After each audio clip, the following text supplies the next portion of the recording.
So as Carlos mentioned, I'm a professor and also run a nonprofit organization, but at my core, I think of myself as a writer. That's who I am, that's how I define myself. So I wanted to read two very short pieces for you tonight. This first one I wrote in September 2004, and it's called State of Grace. A person moving in sweat to rhythm and sound on a crowded dance floor moves me. A poet speaking words in cadence to the backbeat of snapping fingers interests me. A guitarist ripping electric blues in a dim bar with the rum and whiskey flowing well count me in. So many of the friends I know have these great lives hammering the nuts and bolts of the economy by day and writing the light of their muse by night. So many other friends I know have talents that have lain dormant, but which occasionally rise in the right weekend setting. In each case, when the dancing begins and the songs are sung, a truth is revealed. It is a truth about who the person is, free of convention, of safety, and the need for pure acceptance. In that truth is power, a power of authenticity that, momentarily, dares to change the world. A vibrant arts and science scene is not only about fostering art itself, art that can change the skyline and still a heart, but about a culture of authenticity that celebrates personal truth and power.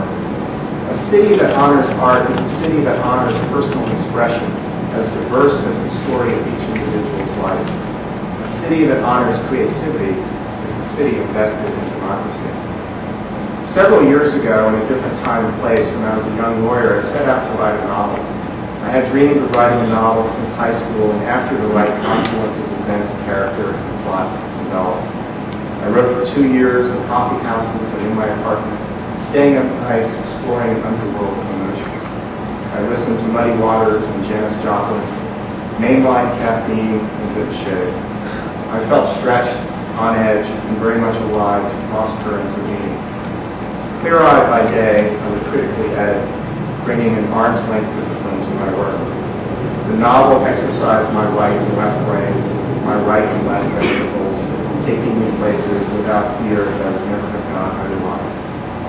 I read the manuscript today, 10 years later, and wonder who it was that wrote it, yet thrilled that whoever did had the nerve to do so. When I see others create, whether with a camera, paintbrush, or microphone, stepping beyond convention, I smile at their courage. I applaud the person who sacrifices all for art. I cheer even more for the person who, no matter what their work, lives creatively for a moment, daring to bring something personal and true.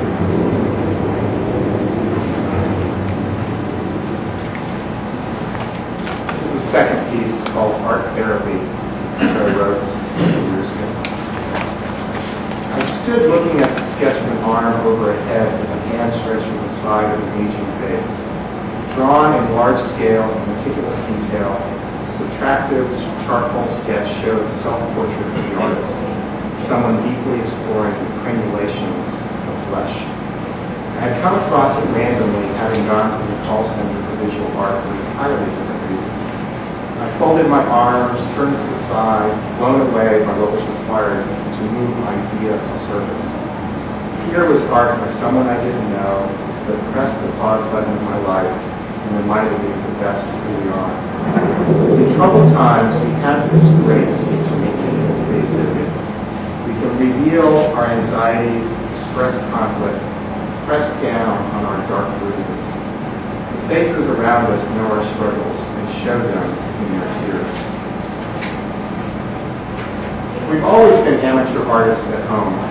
When I was a child, my mom had an easel in the middle of our small apartment living room, painting not quite proportional wooden sailing ships on stormy waters or landscapes of misty mountains.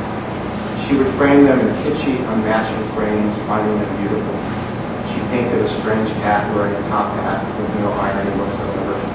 My mom would also draw sketches of John Kennedy, who had mythic resonance for her as a fellow Catholic. And once she drew Richard Nixon. She drew him with the kindness as immigrants are apt to do. Despite Nixon's sins, he was still president of America. As a young teenager, I would fill my notebooks with sketches and profiles of my classmates with variations on the Miami Dolphins logo. I attended art classes, working on religious and erotic imagery, working out the swirling symbiotic tension between the two that has the teenage mind in its thrall. I drew illustrations to accompany my first stories, stumbling with technique, stories about Captain Kirk and drawings of the Enterprise going boldly among the stars. I kept an action figure of Spock on me as I sketched. My mother paints to this day, living alone in a beige blue rise with a sliver of view of the ocean across a busy street, Miami Beach. As buildings are built blocking her view, she can just make out a sailboat in the distance that helps bring not quite proportion to her latest hopeful masterpiece. She listens to Dean Martin or Rosemary Clooney, and often to the Brazilian melodies of Antonio Carlos Jobim or João Gilberto. The full moon is high in the glimmering night sky, and Salgaji, the inherent bittersweetness of life, is in the air. In my home in uptown Charlotte, in this new digital age, we have one television and one computer that the family negotiates. The rest of the house is analog. We have black and white photographs on the wall, framed original Victorian age posters, and a loft filled with magazines, articles, colored pencils, sketchbook, oil paint, architectural drawings, and art projects hanging in my clothes on a wire off the wall.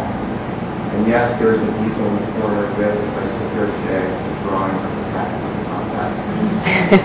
My wife, daughter, and I share the space, making a mess as we talk through the events of the day. In the background is the music of Bob Dylan or Johnny Cash, occasionally interrupted by the Jonas Brothers. We live in this interregnum in history, this period between text and screen. We are in the final days of manipulated words, chapters, indices, endnotes, and are headlong into a victory of pixels and visual vocabulary. We are birthing a touchscreen world where every surface will be animated with electronic images, subject to our fingerprints as we pull and squeeze and stretch whatever our minds can map into weather reports. We are all creators now, Adam and God in the Sistine Chapel, in their dance of will, forming the universe with all the Genesis promises and warnings. Such is this life, but I wouldn't trade it as I'm surrounded by all the therapy I possibly need.